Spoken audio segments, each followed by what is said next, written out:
Picture a life where you can't have access to all the needs you need whenever you want.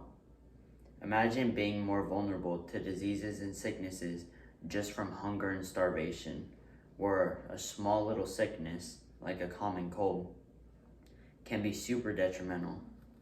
Imagine not having hospital care whenever you need it.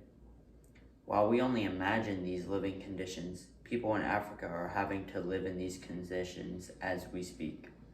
According to the World Health Organization, 50% of all children under 5 who die of malaria, HIV, measles, diarrhea, and pneumonia are in Africa.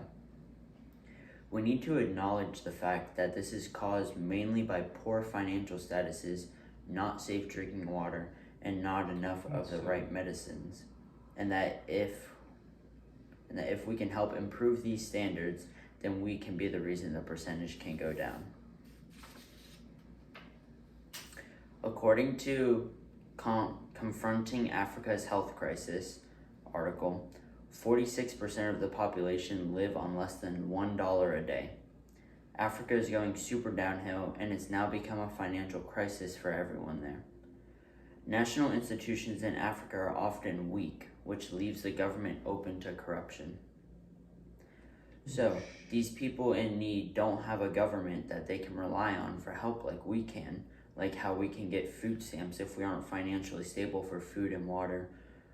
Us college students can get scholarships and grants to help pay with school. We get stimulus checks every year, and many more ways the government financially helps us.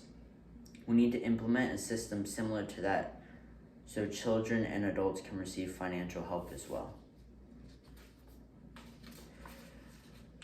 Drinking water has also been a major problem for a while now. According to globalcitizen.org, natural disasters, pollution, and a lack of resources contribute to the poverty of unclean water. Now, don't get me wrong, there are problems like natural disasters that we can't control and will never be able to control. But with problems like lack of resources, for instance, why not send over resources that we have an abundance amount of that other countries aren't as fortunate to have? Not having the right medicine is another huge cause of African deaths. According to UN.org, approximately 1.6 million people died of illnesses in 2015. They also say that these diseases could have been prevented or treated if they had just the right medicine. Dave Puo from Mpumalanga in South Africa says that in his country, when you seek medical attention, you are often informed that there is no medication and advised to go to the big hospitals, which the majority of people can't afford. In some parts of Zimbabwe, nurses have to give painkillers to sick patients as a treat-all drug because of how little of choices nurses have.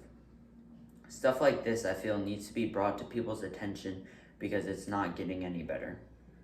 How would you feel if your son or daughter was sick and you took them to a nurse to get treated and they either didn't have the medicine or they told you to go to the big hospital that you can't afford? Due to all this, your child passes away by a sickness that just with the right medicine, he could have been saved.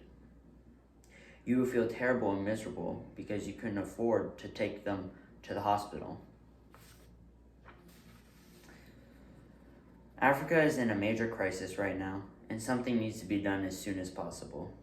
Whether it's starting a fundraiser to help raise money, starting a petition even, or making this aware to the government, and maybe they can help with resources and supplies. If we can get this problem global and make it known so that a system is implemented to help people in Africa, then you can say that we made this happen. We made an impactful change that saved many.